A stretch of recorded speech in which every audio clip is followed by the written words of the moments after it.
Michelle Obama just delivered the single most important argument to men in the 2024 election. So if you're a man or you know somebody who needs to see this, trust me, it's worth a watch. And this will not just affect women, it will affect you and your sons.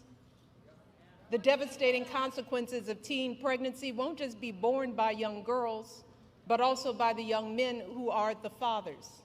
They too will have their dreams of going to college. Their entire future is totally upended by an unwanted pregnancy.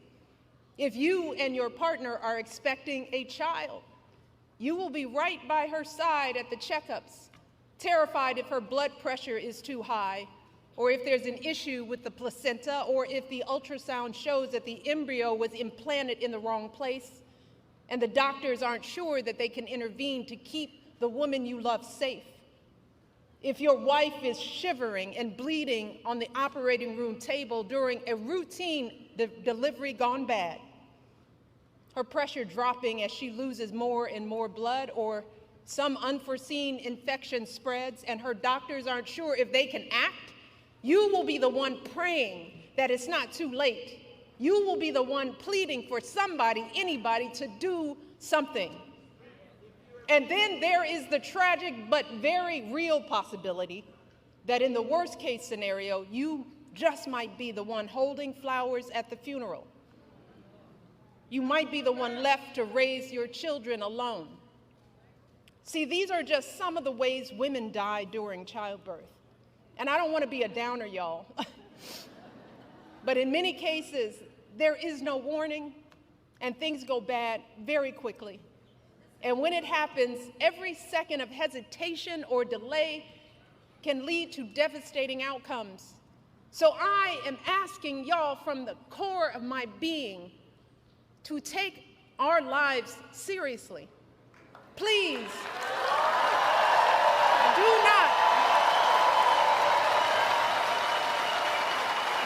put our lives in the hands of politicians, mostly men, who have no clue or do not care about what we as women are going through. Exactly right. My fellow men out there need to understand that women's reproductive care does not only impact women. You might be a father one day. Your wife, your girlfriend, your daughter might need critical reproductive care and be denied that care. This is not just a women's issue. This is a society issue. Women need access to critical reproductive care, and it's up to all of us to ensure that to be the case. Donald Trump wants to take away that care. Kamala Harris wants to preserve those rights. And as Michelle Obama just said right there, take women's lives seriously. This is no joke. This is real life stuff, because one day it could be you standing beside a grave holding flowers because one of your loved ones got denied critical reproductive care. That's why it's important that Harris wins.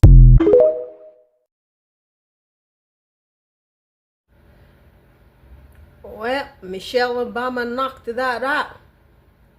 Yeah, men seem not to understand what's going to happen to them.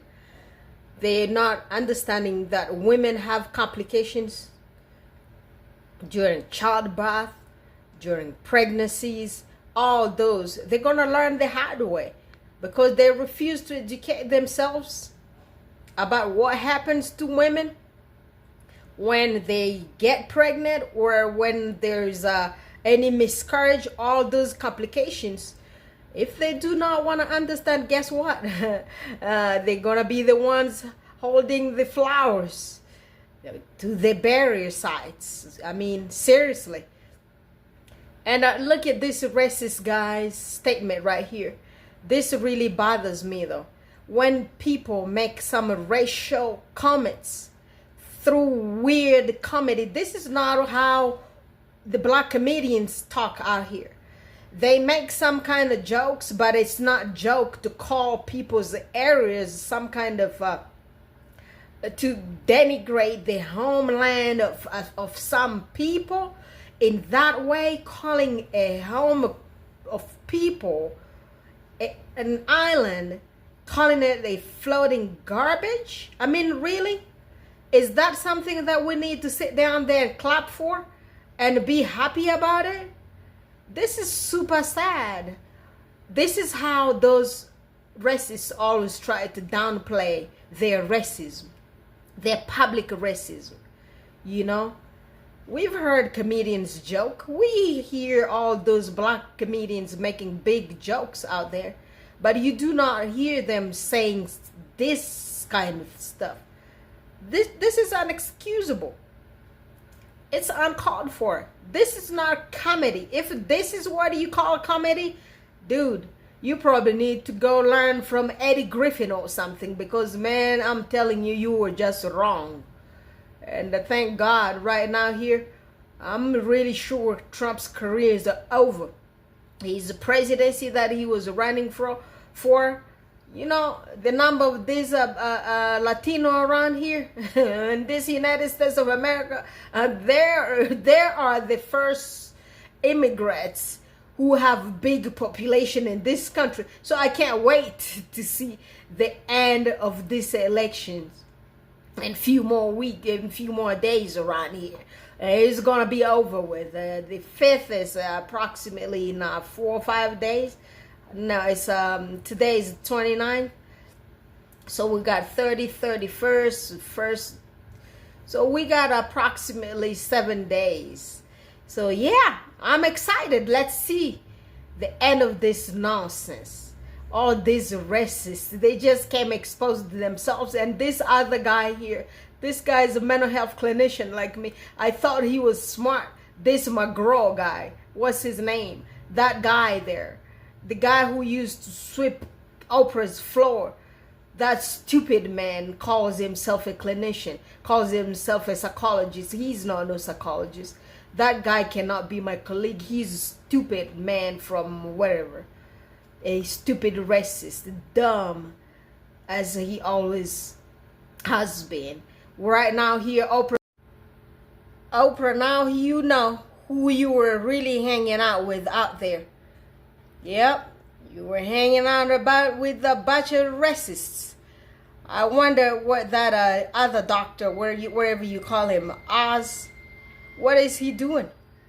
They all the same, your friends, your buddies. Yep, you gave them jobs. And right now here, did you see them? Did you see them, Oprah Winfrey?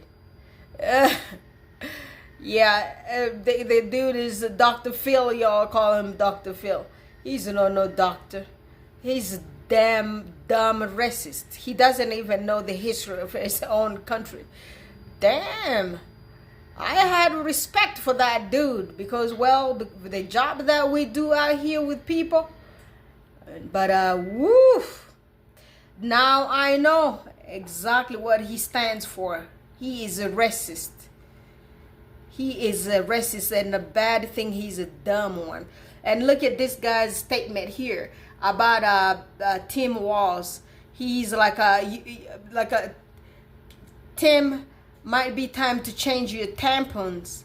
Well, Tim does not wear tampons. Tim did put that tampon for the kids, those tampons for the children in schools. And you have daughters, you have teenage kids who go to school and who might need those tampons. That's what Tim did as a father. Because you guys are so dumb, you don't even know what y'all talking about half the times about that. I feel so sorry for these people though. All of them are so dumb that it's even hard to discuss anything with them. Because damn, they just don't understand the rationality of anything that they do let out of their mouths. It's just a terrible, sad group of people. All of them. All of them. It's so sad, guys. I'll talk to y'all guys again later.